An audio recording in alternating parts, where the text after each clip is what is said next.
Alguma vez você sentiu que estava se movendo com todas as forças, mas o mundo ao seu redor permanecia imóvel?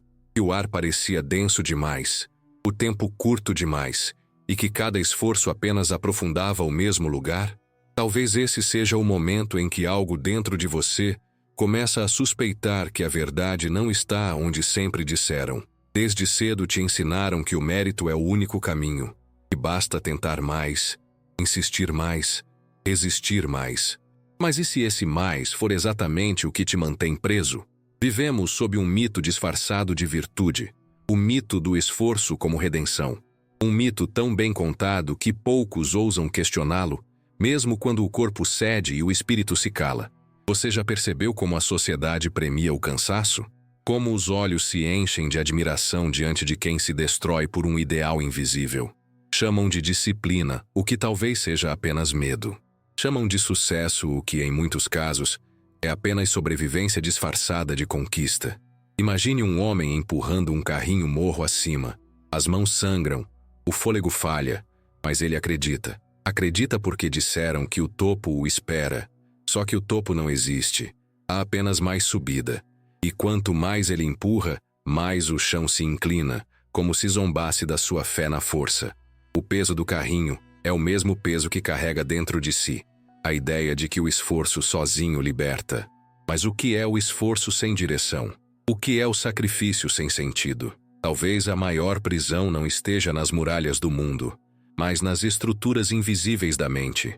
Aquelas que confundem resistência com propósito. Quantas vezes você confundiu desgaste com progresso? Quantas vezes acreditou que o sofrimento era sinal de que estava no caminho certo? Há um ponto de ruptura em cada jornada humana. Um instante em que a exaustão deixa de ser obstáculo e se torna revelação. Nesse instante, algo sussurra no fundo da alma. E se o problema nunca foi você? Talvez você tenha apenas aprendido a empurrar quando deveria ter aprendido a mover. A diferença entre os que se afundam e os que emergem não está na força, mas no ponto de apoio. E é sobre esse ponto que ninguém te ensinou que vamos falar. Mas antes, olhe para dentro e pergunte-se: o que em você ainda acredita que o sofrimento é prova de valor? Essa pergunta pode parecer incômoda agora, mas é nela que o verdadeiro movimento começa. Porque talvez, no silêncio entre um esforço e outro, você perceba que nunca lhe faltou força, apenas alavanca. Você passou a vida ouvindo que precisava tentar mais, dormir menos, produzir mais, controlar-se. E quando o corpo pedia pausa, o mundo respondia com silêncio, ou com culpa. Falta disciplina, diziam. Foco, força. Mas e se o que sempre faltou não fosse força, e sim alavanca? Há algo profundamente injusto na forma como te fizeram acreditar que o esforço bastava. Ninguém te contou que o sistema foi desenhado para recompensar não o que se esforça, mas o que aprende a mover forças maiores do que as próprias mãos. Pense na colega que parece ter sorte em tudo o que faz, no vizinho que cresce enquanto você estagna, no criador que dorme e ainda assim multiplica seu alcance. À primeira vista parece talento ou acaso. Mas o acaso é apenas o nome que damos ao desconhecido. A verdade é que essas pessoas aprenderam a operar outro tipo de poder, silencioso, invisível, multiplicador. Enquanto uns empurram o peso da vida centímetro por centímetro, outros constroem mecanismos que transformam um único gesto em 1000 movimentos. Um homem acorda às 5, enfrenta 2 conduções, trabalha até o corpo ranger. Outro, em casa, cria um sistema que opera por ele. Ambos se cansam, ambos querem o mesmo: dignidade, segurança, paz. Mas só um deles compreendeu que o tempo é o verdadeiro capital e que o esforço, quando não se multiplica, se esgota. Quantas vezes você trocou presença por urgência? Quantas vezes sacrificou momentos de vida acreditando que o futuro te devolveria o que perdeu? E se esse futuro nunca vier, quem te devolve o agora? A lógica do mérito é perfeita porque sustenta o mito da culpa. Quando você falha, o sistema te convence de que é por não ter tentado o suficiente. Não importa que o jogo seja viciado, que o tabuleiro esteja torto, que as cartas já tenham dono. A culpa é sempre sua. É uma moral que se alimenta da tua exaustão e te faz chamar escravidão de virtude. Karl a chamou de moral dos servos. Jung a chamaria de sombra coletiva, a crença inconsciente de que o sofrimento purifica. Mas o sofrimento, quando não ilumina, apenas consome.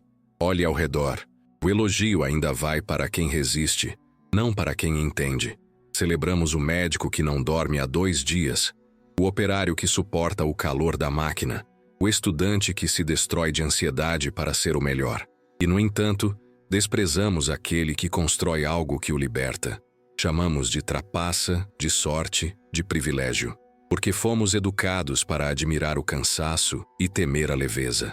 Só que o corpo, o coração e a mente não aguentam essa lógica por muito tempo. Quando quebram, o mundo simplesmente substitui. Sem gratidão, sem honra, sem lembrança. Há uma cena comum e quase invisível. Alguém deita tarde da noite e sente o vazio de uma pergunta que ecoa por dentro. Tudo isso valeu a pena? Essa pergunta não tem resposta pronta. Ela é a fresta por onde entra a consciência, porque talvez o valor nunca tenha estado no esforço, mas na compreensão. Entender é o novo esforço. A mente, quando treinada, torna-se o ponto de apoio que faltava. É nela que se esconde a alavanca capaz de transformar suor em visão. E é aí que o mistério começa, porque o que vem a seguir não é sobre trabalhar menos, mas sobre pensar de outra forma. A próxima parte não trata do corpo nem do tempo, trata do eixo invisível que move ambos, a mente. E talvez quando você olhar para dentro dela, perceba que o mundo inteiro sempre esteve esperando o seu primeiro movimento consciente. Coragem para parar. Essa é a condição que o sistema mais teme, porque quem para começa a ver. E quem vê, muda o jogo. É nesse instante de pausa que a mente, antes viciada em correr, percebe o absurdo de gastar a vida empurrando pedras que poderiam ser movidas com um leve toque, se apenas soubéssemos onde apoiar a alavanca. O mundo não recompensa o movimento, recompensa o discernimento. E ainda assim, quantas vezes você sentiu culpa por desacelerar? Quantas vezes confundiu quietude com fraqueza? A pausa é o berço da lucidez. Agora imagine 2 pessoas diante da mesma tarefa: construir um barco. Uma trabalha sem parar, martelando madeira, lutando contra o vento, medindo cada centímetro à força do corpo. A outra, antes de levantar um único prego, estuda as marés, o fluxo das correntes, o ritmo das ondas. Quando finalmente age, o mar a conduz. A diferença não está no esforço, mas na harmonia com a estrutura invisível das coisas. E se o mundo fosse um oceano e a mente a bússola? Como você navegaria se descobrisse que não precisa mais remar? Parece poético, mas é ciência. A neurociência já prova que o cérebro humano não foi feito apenas para resistir, mas para antecipar e redesenhar padrões. Cada pensamento cria conexões, e essas conexões moldam a forma como percebemos a realidade.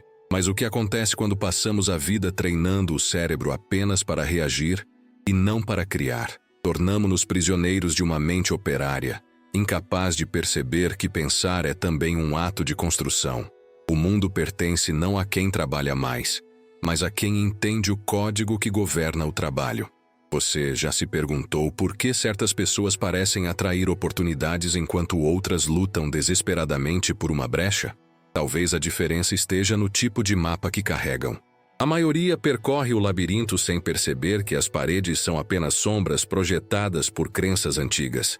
O medo de mudar é a prisão mais sofisticada do nosso tempo e a mais confortável, porque a dor do conhecido ainda parece mais suportável que a incerteza da liberdade. Mas a liberdade, como toda revolução interna, começa quando se duvida da própria rotina. Há um instante na jornada em que a consciência se divide, continuar empurrando ou aprender a mover. Esse é o ponto de inflexão. É quando o indivíduo, pela primeira vez, se torna arquiteto da própria estrutura. E o curioso é que o mundo muda imediatamente. Não porque o mundo de fato se altere, mas porque a mente que o percebe já não o enxerga da mesma forma. Tudo o que antes parecia obstáculo passa a ser potencial de alavanca. O problema nunca foi o peso, foi o ponto onde você o apoiava. Mas há algo mais profundo que ainda não foi dito. A alavanca mental não é apenas técnica, é símbolo. Representa o encontro entre o consciente e o inconsciente, entre a ação e o sentido. Jung chamaria isso de o início da individuação, o momento em que o ser deixa de viver segundo os valores herdados e começa a responder ao próprio chamado interno. Quantas decisões da sua vida foram realmente suas? Quantas vieram da voz coletiva que habita em você, travestida de razão, dever, prudência? Nesse ponto, o suspense se adensa. Porque o que vem a seguir não é mais sobre entender o sistema, é sobre enfrentá-lo. A verdadeira palanca não move pedras, move destinos. E o preço de usá-la é alto. Exige que você abandone a ilusão do controle e aceite o desconhecido como parte do caminho. Está pronto para isso? Porque a parte 4 não fala mais de esforço nem de mente. Fala do que se oculta por trás de ambas. O poder invisível do inconsciente e o que acontece quando ele desperta. Há momentos em que a vida parece um corredor estreito, iluminado apenas por luzes frias e repetitivas. Um lugar onde cada passo soa igual ao anterior, como se o tempo tivesse perdido textura. É assim que o sistema te quer, previsível, ocupado, dócil. E é nesse ponto que o simples ato de parar, de respirar, de questionar, torna-se um gesto revolucionário. Enquanto o mundo inteiro corre em círculos, você se detém. E esse instante de imobilidade, que tantos chamam de fraqueza, é na verdade o momento em que o eixo do mundo se desloca 1 milímetro. É quando você percebe que nunca foi o cansaço o que te mantinha preso, mas a crença de que não podia parar. Imagine uma criança de 6 anos desenhando livremente, até que uma voz adulta diz: "Assim não se faz. Desenhe dentro das linhas." Naquele instante, uma centelha se apaga. O desenho continua, mas a imaginação se retrai. Décadas depois, essa mesma criança, agora adulta, trabalha, cumpre metas, segue regras e se pergunta em silêncio por que nada parece suficiente. É porque desde cedo, o sistema não te ensinou a criar, apenas a repetir. O problema não é você não ter disciplina, é que te ensinaram disciplina demais e curiosidade de menos. Mas há algo curioso. Em 2018, um estudo da Universidade de Stanford mostrou que o cérebro humano em estado de devaneio é até 40% mais ativo criativamente do que quando foca em uma tarefa específica. Isso significa que o momento em que você se desconecta pode ser o mais fértil da sua mente. Então, por que o mundo moderno condena a pausa? Por que o descanso é tratado como culpa e a lentidão como fracasso? Talvez porque o silêncio seja perigoso. É no silêncio que o pensamento nasce. E pensamento autêntico é a forma mais poderosa de desobediência. Veja a ironia. A escola ensinou você a obedecer, mas não a compreender. O trabalho ensinou a produzir, mas não a criar. A sociedade ensinou a seguir, mas não a ver. E mesmo assim há momentos em que a alma desperta. Às vezes no meio de uma madrugada, às vezes no trânsito, às vezes diante de uma tela em branco. Algo dentro de você sussurra que há mais. Esse sussurro é o início da libertação. Ele é a voz do inconsciente batendo à porta da consciência, pedindo espaço, pedindo ouvidos. E a maioria o ignora, achando que é apenas cansaço. Mas não é cansaço, é chamado. E se tudo o que você sente como insatisfação for na verdade uma mensagem? E se o desconforto for o impulso da alma tentando te empurrar para fora do labirinto? Jung dizia que aquilo que mais evitamos olhar contém exatamente o que precisamos para nos transformar. Então, o que é essa inquietação que te acompanha quando o dia termina? O que é esse vazio que nenhuma conquista preenche? Talvez seja o eco do que você poderia ter sido, pedindo passagem. Há relatos de pessoas que, após uma falência, uma perda ou uma crise, descrevem a sensação de ter acordado dentro da própria vida, como se tivessem vivido até então em terceira pessoa e, de repente, tivessem assumido o controle da narrativa. Uma executiva que abandonou um cargo milionário e descobriu que o medo da queda era, na verdade, medo de liberdade. Um engenheiro que, ao ser demitido, percebeu que odiava o que fazia há 20 anos. Um monge que, após décadas em silêncio, afirmou: "O ruído do mundo é apenas o medo de ouvir a própria alma." Esses relatos não são raros. São os espelhos que o inconsciente coletivo usa para nos chamar de volta ao eixo. E talvez o ponto de virada esteja aí, na coragem de duvidar da normalidade. Quando você começa a ver a engrenagem e entende que não é preciso ser parte dela, o mundo começa a revelar seus bastidores. A cultura do esforço, o mito da estabilidade, o culto à produtividade, tudo se desmonta diante de um simples olhar lúcido. Porque a lucidez é o verdadeiro poder que o sistema não pode controlar. E quando ela desperta, nada volta a ser igual. A partir daqui, a jornada deixa de ser contra o sistema e passa a ser a favor da alma. A luta muda de direção. Já não é sobre vencer o mundo, mas sobre acordar dentro dele. E é nesse ponto que a história dá sua virada. Porque a parte 5 não falará mais da prisão, falará da travessia. Do instante em que o ser, finalmente consciente, começa a caminhar por si mesmo, com o inconsciente como aliado, não como inimigo. Dizia que as convicções são inimigas mais perigosas da verdade do que as mentiras. Uma mentira você pode questionar, mas uma convicção você defende, mesmo que te destrua. E é exatamente isso que tem acontecido há gerações. Nos ensinaram a defender o cansaço como virtude, a exaltar a obediência como sabedoria, a confundir repressão com caráter. Mas o que é a virtude quando ela exige o esquecimento de si mesmo? O que resta do humano quando a autenticidade é sacrificada em nome da aceitação? Talvez o maior engano da modernidade seja acreditar que amadurecer é desistir do que se é. Vivemos cercados de regras invisíveis, projetadas para manter a engrenagem girando.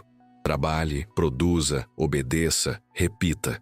Mas o que acontece quando no meio dessa máquina, alguém decide parar e olhar para dentro? Algo se rompe. Primeiro com medo, depois com clareza. Descobre-se que o verdadeiro fracasso não está em cair, mas em permanecer em um caminho que não faz sentido. E se aquilo que você chama de fracassar for, na verdade, um ato inconsciente de resistência? Uma recusa profunda em continuar se moldando a um molde que não foi feito para você? Olhe bem, o sistema que te cobra produtividade nunca se preocupará com a tua exaustão. A cultura que te convence a sacrificar tudo pelo trabalho jamais se sacrificará por ti. E ainda assim, existe uma fresta de luz, a possibilidade de escolher diferente. O começo da libertação não é a fuga, é a dúvida. Dizer não sei se quero continuar assim é o primeiro passo da consciência, porque duvidar, no fundo, é lembrar-se de que há dentro de você algo que ainda está vivo, algo que resiste à domesticação. Mas aqui há uma virada, o apalancamento. Essa força de amplificação que tanto buscamos só tem sentido quando há essência. Multiplicar o vazio é apenas fazer eco do nada. Crescer sem direção é acelerar rumo a lugar nenhum. Por isso os gregos usavam a palavra telos, finalidade, propósito. Não é o que você faz, é o porquê faz. O telos é a frequência silenciosa que vibra no centro da tua existência. Aquela que ainda fala mesmo quando o mundo se cala. Você já se perguntou qual é o seu telos? O que em você merece ser multiplicado? Em uma cultura que mede valor por métricas e relevância por curtidas, fazer essa pergunta tornou-se um ato de rebeldia. Quem você quer ser quando ninguém estiver olhando? É a questão que separa quem vive de quem apenas funciona.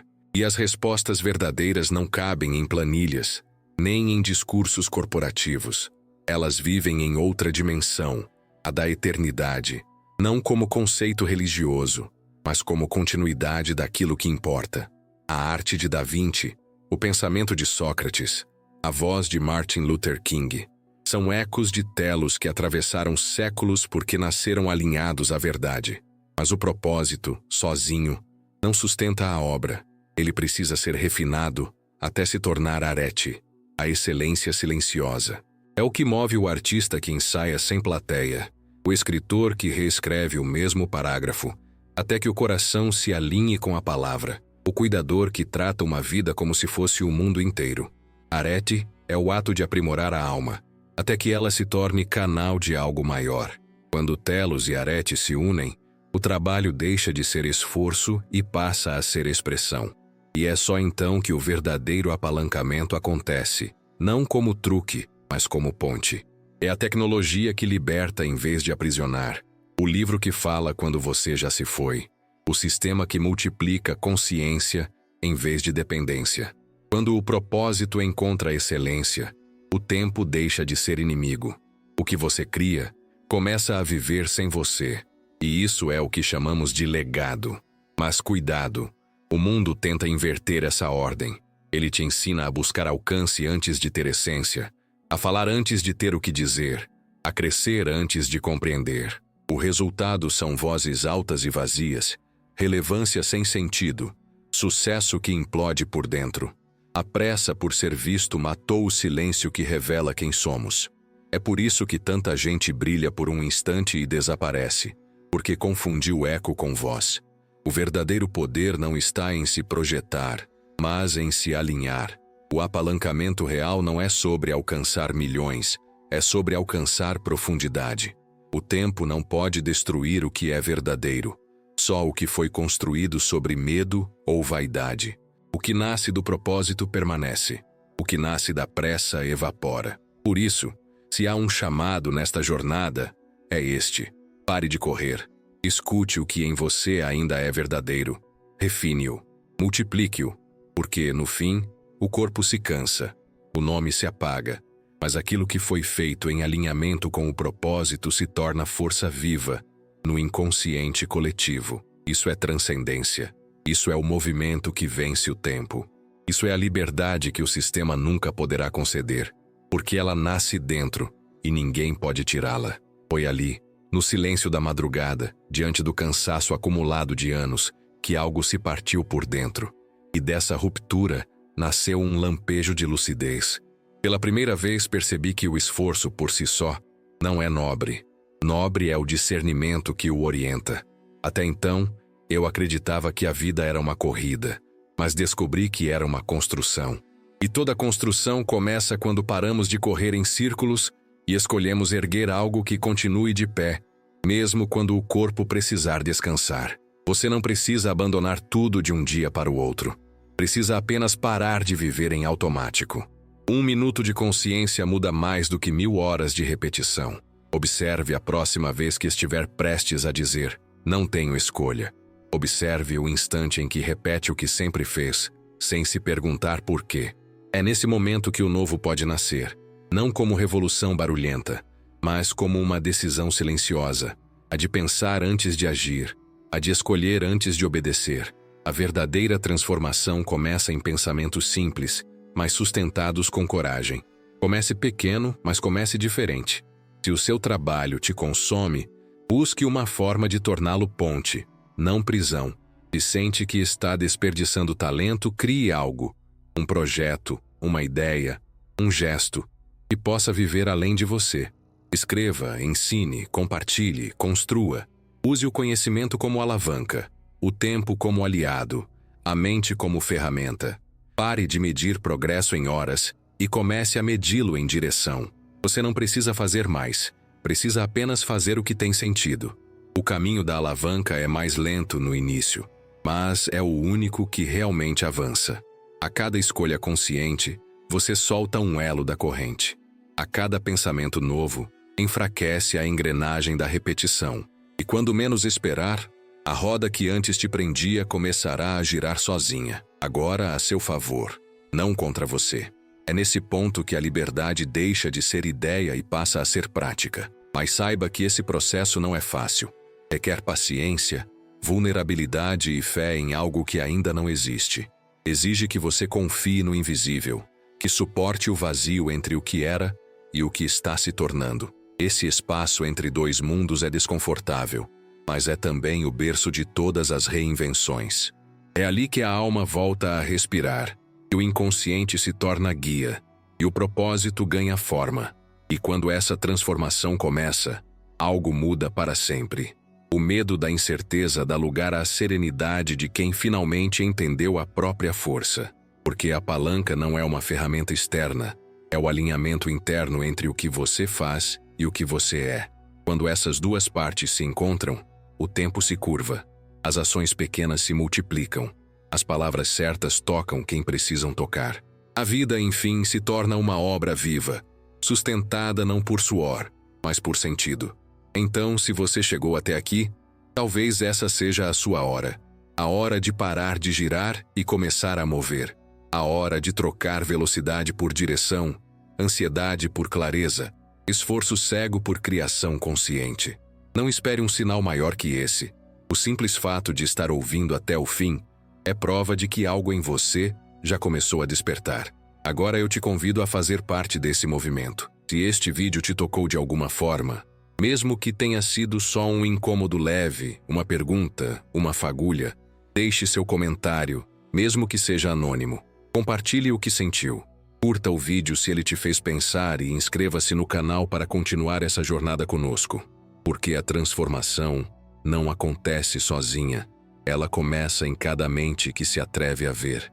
E talvez, apenas talvez, a sua visão seja a força que move o mundo 1 milímetro a mais nesta noite.